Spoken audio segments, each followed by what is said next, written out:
absolutely beautiful Capricorn friends, and welcome to your horoscope for October of 2022. We're Capricorn.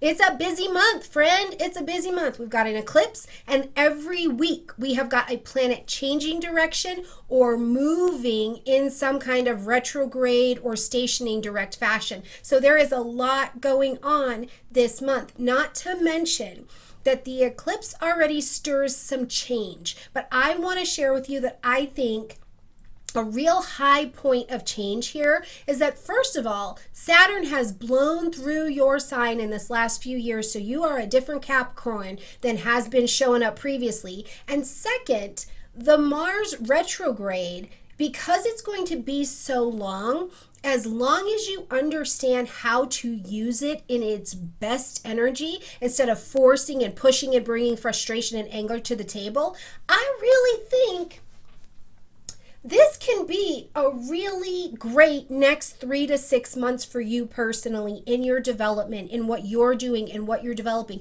You know, like, I just get really excited to think about, because it's February. So by the time, I want you to think about this, okay? Think about this with me, Capricorn. From February until October of 2022, who am I meeting October 2022 when you're listening to this? Are you the same Capricorn that you were back in February? Or are you like, I'm not about that anymore. I have had my experience. I tried to push that. It's not working. I'm having a different perspective. Either way, I'm interested to know, so please let me know down in the comment section down below. Are you the same Capricorn in October 2022 that you were in February of 2022?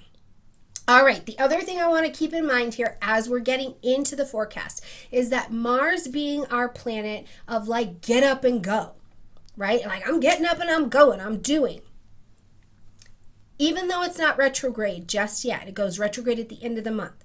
Because it's slowed down and it's our planet of get up and go, and it has like gotten up and went, friends. It's gotten up and went, okay? It's moving much more slowly at this time. So again, it doesn't mean stop your action, don't do anything, don't move towards your desires, but move in a slower fashion. You may have by this time already been experiencing that there's like a lot of delays. Starting at the beginning of September, when Mars moves into its pre-retrograde shadow time, things will slow down. September, we're going to be at the height of retrograde energy. So things you thought were going to be flying forward at that time, they might not be. So instead, slow down, don't push, don't force. If you're thinking you have to force something, do it a different way. Come at it a different way. Re-look at your strategy, and also re-look at your network. That's going to be a big thing. We'll talk about it in just a few minutes when we get there.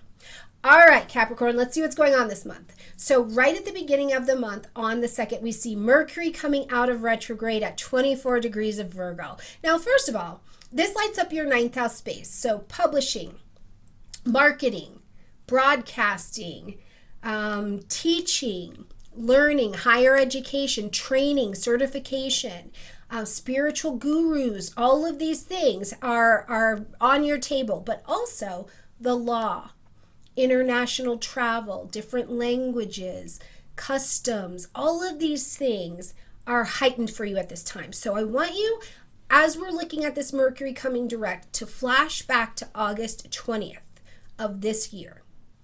What was going on for you in your 9th house? Any one of those topics I was discussing with you, or I was pointing out to you, what was happening there? Where were you gathering some discernment? Where were you reprioritizing something? Where were you like, I need to make some decisions about how I'm going to actually improve this expansive area of my life, right?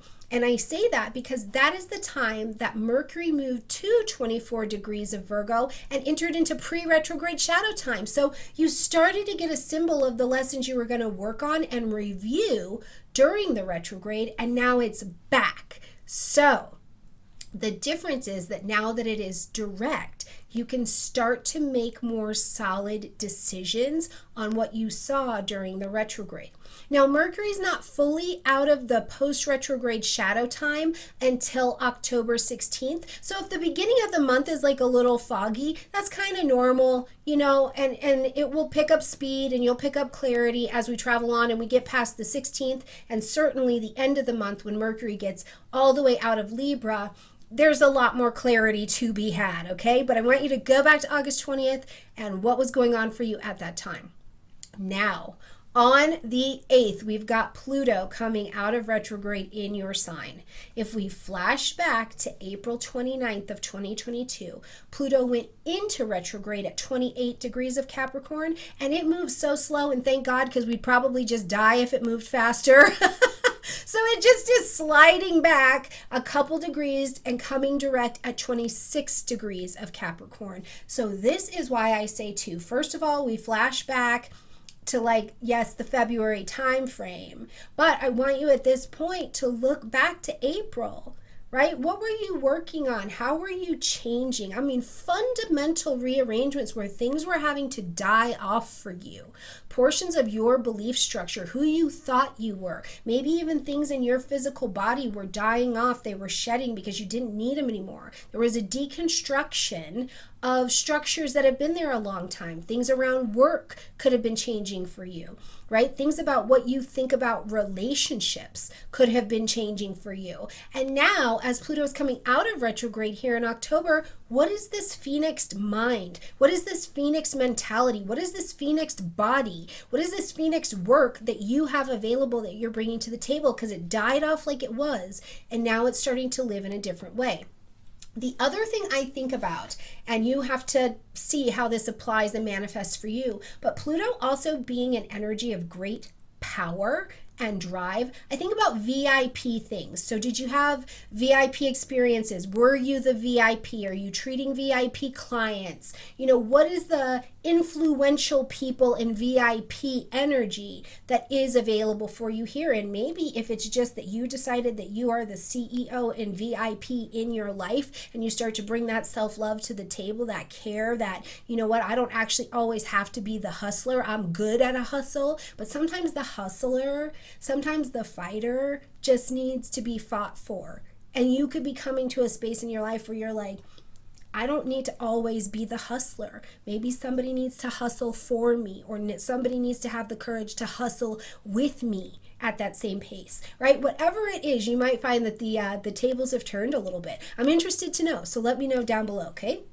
On the 9th, we've got a full moon happening at 16 degrees of Aries, okay? This lights up your 4th house space.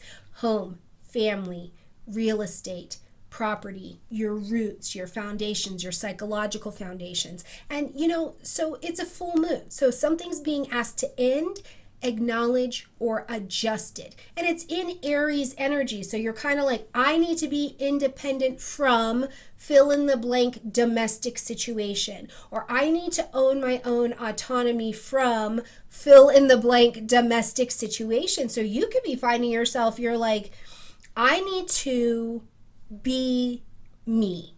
I need to work on me. I have new roots that I have seen it. These old roots that I had that were bringing these relationships into my life that were unsatisfying, that was bringing that schedule into my life that was unsatisfying. You know, I have clipped those roots and I'm ready to grow something new. Now, the other thing I think of with this Aries energy as well, though, Capricorn, is because it is a rooting energy, you could have something going on with your parents, and the autonomy and the independence that you're asserting is that you're needing to step up and kind of be a guide for them, or you're doing something where it kind of feels like you're taking it on. You're the one under pressure. You're the one calling some shots or something like that. So kind of keep that in mind. Now, the ruling planet of this lunation is slowed down. Mars is slowed down.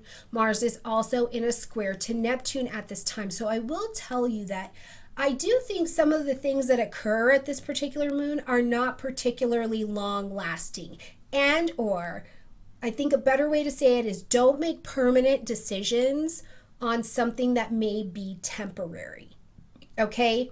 Give it to the next full moon when we get down there in November, which that's going to be a good one too. Okay. Anyways, we'll get there in November.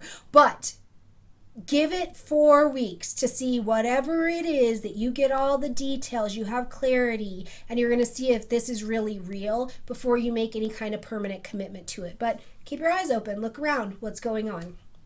As we get to the 10th, Mercury is going to slide forward into that energy of Libra, okay? So now we are looking at your 10th house energy. It's like, okay, you've already seen it. Mercury's still in this retrograde path. It's trying to build up some speed. You maybe have more clarity, but is there a relationship that was in your life, in your world, and you have to go back over it, right? And you felt like maybe you were frustrated in it at the time, or it was out of balance, or you were out of balance, or, you know, you felt like it wasn't equal-sided, or there wasn't diplomacy, something felt unjust, and now you're ready to make some decisions in that relationship. And it has to do not only with your career, right? Because yes, your career, there could be changes happening there, but also I think the level at which we call you, like what's your title we call you in public, Capricorn? Did we call you single and now you're married? Did we call you married and now you're single? Because we can see relationship change happen in the 10th house. Do we call you single and now you're a parent? Were you the person here and now you're the supervisor? What were you doing that you change your title that we call you in public? And it's more of a symbol, I think, at this time, where it is like you realize, I think you realize that you're capable of making decisions at this time that let you rise past your past thinking, right? Remember, Libra is an air sign, so something could have been out of balance at that time, even in your thinking. So you're making decisions from an imbalanced place, and now you're like, all cylinders are a go. Now, I will say too, because Mercury is direct and it's still Mercury, if you needed to go back over contracts, if you needed to negotiate something, Libra is fair-minded. So any of these things could be happening in your work life, but Mercury's still kind of in this retrograde path. So I would say you could even be hearing from a relationship that you thought, where the heck did that thing go, you know? All right, as we get to the 23rd, busy energy. First of all, Saturn, your ruling planet, is coming direct. So happy stationing direct for Capricorn. You know, when the ruling planet like comes back online, we kind of come back online. It's like you get your superpower back just a little bit. You know, you can kind of feel that vibration like, yeah, okay, cool. All right. So Saturn coming out of retrograde at 18 degrees of Aquarius, right there in your second house or your money house, okay? Now it went retrograde, so flashback, June 4th of 2022 at 25 degrees of Aquarius. Where is this in your chart? Because between 25 degrees of Aquarius and 18 degrees of Aquarius, this is what you've been working on in that money house. So something about leveling up your money. Saturn comes to level us up. Now, because it's bringing that maturity, level up, get serious, create a serious foundation kind of energy. If your foundations are particularly challenging, they're not sturdy, they're not stable, you've got a lot of immaturity there, which that's just how it is sometimes. It can feel like doubt. It can feel like there's an authority's finger put right on you, right? Like it's pressing you down. So think back to December of 2021 all the way to June 4th of 2022. What was changing for you around your money? What was leveling up? Whether it's that you got some financial and value education, you know, did you have somebody come in your life who taught you about money or helped you take your finances to a different place or a different level? Did you go crazy with your finances and the retrograde brought that to your front door to be like, that's not going to work. That is not the mature vibration of money, right? So what happened and what's your dance and your experience with Saturn? I also think that the second house holds a lot about value, your value in yourself, self-worth, right? Your level of self-worth, your understanding and belief structure around self-worth will decide everything else that you're going to engage with, from your money to your relationships, to the people in your life, the kind of sex you're having, the kind of friends that are going to be in your life. All of that can really come, I think, in there. And so Saturn's raising the vibration in that area and bringing you to this next place. Really cool. I'm very excited for you. Now, we're also going to have Venus move into the energy of Scorpio, Sun move into the energy of Scorpio. A couple days later, we have got a new moon solar eclipse at 2 degrees of Scorpio. And before we close this month, Mercury is going to jump into this hot pot as well. So listen, the 11th house gets lit. Okay, so the 11th house, this is friends, social groupings, organizations that you've been attached to, long-range plans, goals, designs, aspirations that you have for yourself, social media, social spaces. These are all the governance of your 11th house space. Now, bringing Scorpio season into the table, and particularly not just the eclipse, but the fact that we're bringing Scorpio season in is telling you that, okay, this is the time of the year, just like every October, it is time for me to do some pruning. It's time for me to do a little bit of digging in the friendship zone in the 11th house arena and look for the dead stuff that is waste. It is decay. It is dying. It is sinking the beautiful Capricorn ship. And this, it's supposed to, like plants, like my beautiful plants, right? You get to shed them. You get to let things go so that you can get bigger, you can expand, you can know more intimately, you can be more satisfied in the work you do. You can say, I am passionate and I am striving for this experience, and go to it without inhibition in your way, okay? This eclipse is particularly shaking things up, I think, for you, Capricorn, honestly, around relationships and money. Venus is at 2 degrees. The eclipse is at 2 degrees. So first of all, you know, I like to look at the 19-year cycle. Look back in your life 19 years ago. What were you working on? What was the pattern that you were working on around 11th house concepts? Okay? Were you getting your independence for the first time? You live your pattern. We all just do. So find out, what were the themes going on around these kinds of energies 19 years ago, so 2003. But also, what was happening in your life very specifically around relationships and money in 2014? Because hopefully, you know, from the pattern of 19 years ago to 2014, you're bringing some different wisdom to the table. You are fundamentally rearranged, Capricorn. Fundamentally rearranged. Your ability to bring wisdom, to bring structure, to understand some of your own manipulative BS or where that has creeped up for you. You're sabotaging deep fears that have been there, deep desires that are so scary because you're so damn good at it. All of this, you have wisdom and experience to bring to the table now, okay? And that's really what I think the season has to offer you. The energy to allow intimate revelation to come to the table, okay? Now, on the 28th, we're going to see Jupiter move into the energy of Pisces. This is going to go back and do some cleanup, some tightening up with the Jupiter and Pisces through your 3rd house.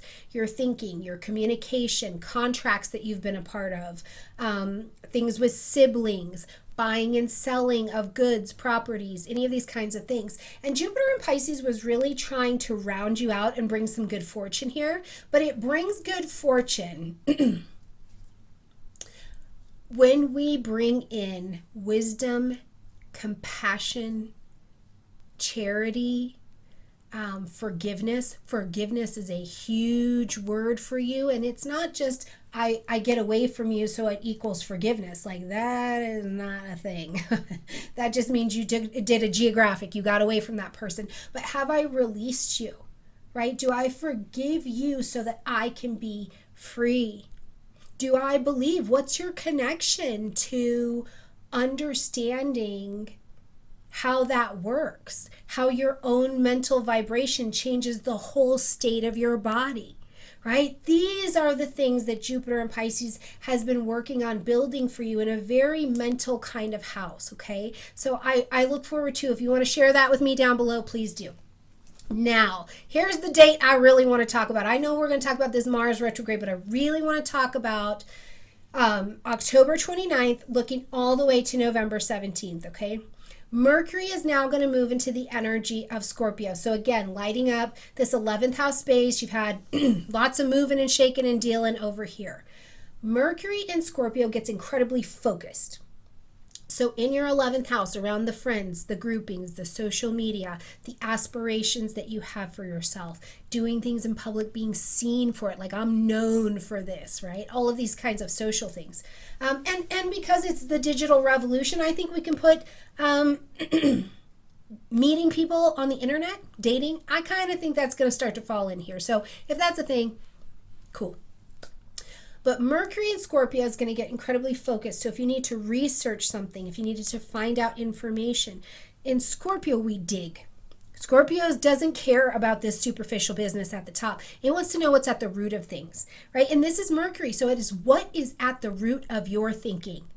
What is at the root of how we're putting out that vibration, how you're doing what you're doing. It's a very, it's a profound energy, because it's really getting to the core of something. Now, one of the ways I think that you can use this, especially because it's 11th house, is talk to people, show them who you are, like give them the vulnerability, go there, right? Like go there with people, support organizations that go there with people, right? Any of these kinds of things.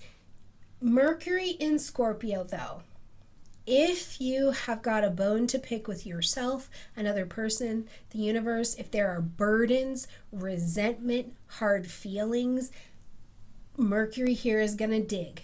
Now, we got to dig that stuff up so it's not poisoning your garden. What comes up needs to be seen. You need to see it so that we can handle it, because that is the position of your phoenixing moment. That's where it can go from trash to you phoenix it into something useful and treasure, okay? And this could even be ideas about sex. It is Scorpio. Okay, as we're going to close out this month on the 30th, Mars is going to step into this retrograde at 25 degrees of Gemini. It's going to slide all the way back to 8 degrees of Gemini. So we're really experiencing the fullness of the Mars retrograde from September until March of 2022. Now you got to think, Mars isn't just whipping through Gemini all the time. You know, that doesn't happen. And then when it does, it's there for like 6 weeks. And now we've got 7 months of this business, which is the universe being kind and saying, we got to really work on this. Let's get this realigned. Not to mention, we've been dropped into an evolution in our societies and in the world. We got to realign our actions and our beliefs and our networks, right? Okay, soapbox away. So Mars here in Gemini is going to light up your 6th house of daily routines. So daily routines, health and wellness, including mental health and wellness, caretaking of other people, right? How you care for yourself in a mundane way. Things that happen in your job, not the job, but the mundane things that happen. Do you have the accountant? Did you make the copy? Did you file the thing? Are you organized? Right? This is a very like Mars moving backwards through your 6th house is like take action to get our systems, our networks, maybe even your physical day-to-day computer network needs to come online in a different way. The other thing I'm thinking of for you, genuinely, is your nervous system, your body. How are the pathways of Capricorn firing in your body? Are you on the verge of a nervous breakdown? That's very Gemini energy. Your systems are taxed. Those adrenals are like, kill me now. You know what I mean? It's too much. So instead of push, I'm going to do it this way. I got to be at all the things. I got to be talking to everybody. I got to be this. I got to be this. I got to always have the TV on or a podcast on. Spend some time in the dark, in quiet.